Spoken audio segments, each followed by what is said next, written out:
5 seconds.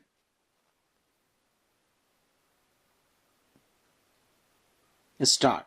This court's extraordinary writ jurisdiction under Article 32 of the Constitution has been invoked by the petitioner, who is a murder convict. As per the custody certificate issued on 14th August 2025, the petitioner in custody for a period of 3 years, 10 months, 28 days. It was alleged in a first information report registered under sections 302, 149, 147 and 148 of the Indian Penal Code 1860 that the petitioner, along with 5 others, had assaulted the father of the first informant with knife and lathis on 2nd November 1981. The victim succumbed to his injuries on the following day. In course of investigation of the FIR, the petitioner came to be arrested on 6th November 1981. He was, however, released on bail on 8th December 1981. As an under trial, the petitioner was behind bars for 1 month, 3 days. The order of sentence was passed on 16th August 1984. The co-accused were sentenced to life in prison. The Sessions Court, having noted that the petitioner was aged about 16 years, held that he was entitled to the benefit of the Children Act 1960. Accordingly, instead of sending the petitioner to jail, he was directed to be kept in a children's home in accordance with the provisions of the 1960 Act to give him a chance to reform himself. All the convicts, including the petitioner, challenged the conviction and sentence before the High Court of Judicature at Allahabad, Lucknow bench in an appeal under Section 374 2 Code of Criminal Procedure 1973.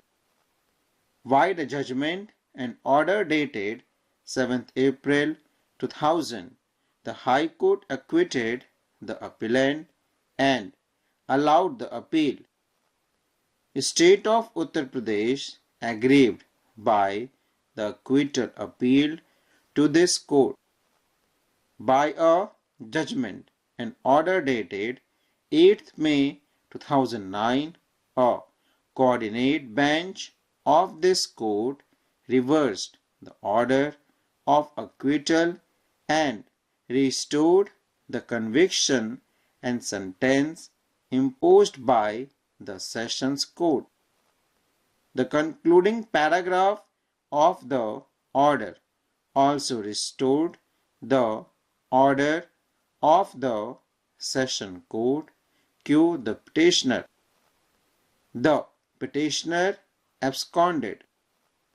He could be arrested only on 19th May 2022 and is still in custody as noted above. The learned counsel for the petitioner contends that the petitioner has been behind bars for more than 3 years and 8 months despite being a juvenile who is entitled to the benefit of the JJ Act 2000.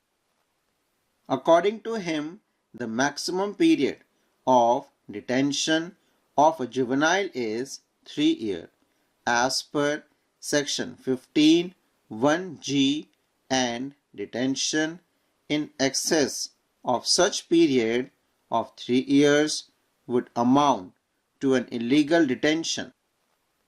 This being in clear breach of petitioner's right to life protected by Article 21 of the Constitution of India, he ought to be immediately released from illegal detention.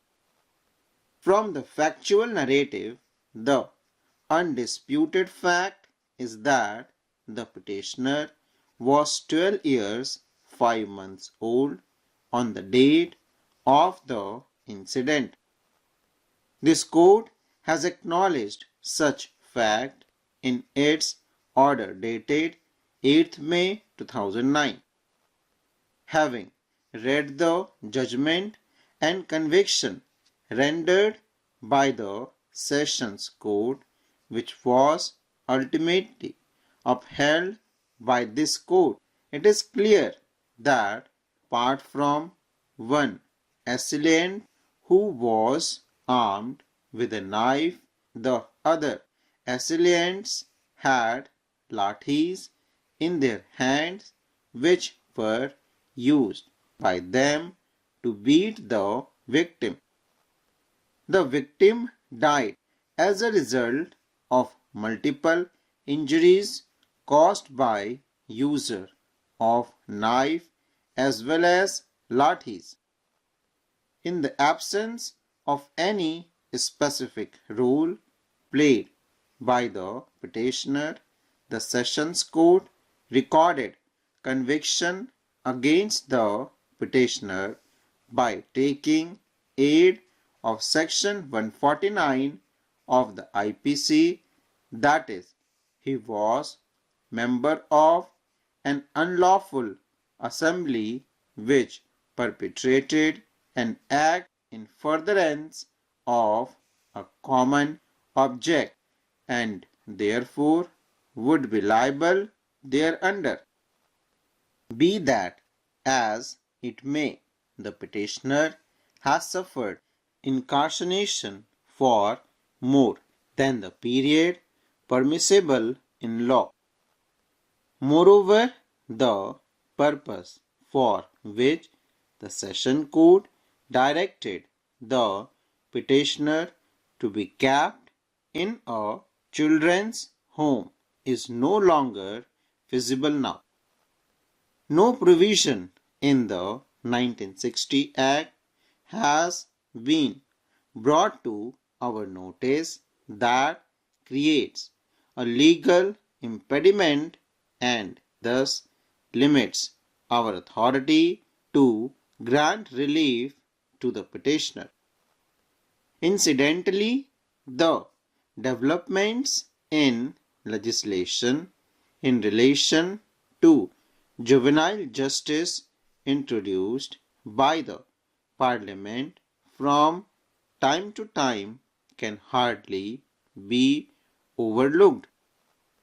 The proviso to subsection 2 of section 9 of the Juvenile Justice Care and Protection of Children Act 2015 is a new avatar of section 7A of the JJ Act 2000. Section 7A of the JJ Act 2000, relevant for the present case, permits raising of a plea of juvenility in any court at any stage and even after final disposal of a special leave petition under Article 136 of the Constitution. On the plain terms of Section 7A, the courts are under an obligation to consider the plea of juvenility and to grant appropriate relief if at all in an inquiry it is found that the convict was a juvenile on the date of offence. Accordingly, there shall be an order in terms of prayer of the writ petition. The petitioner shall be immediately released if not wanted in any other case. Full stop.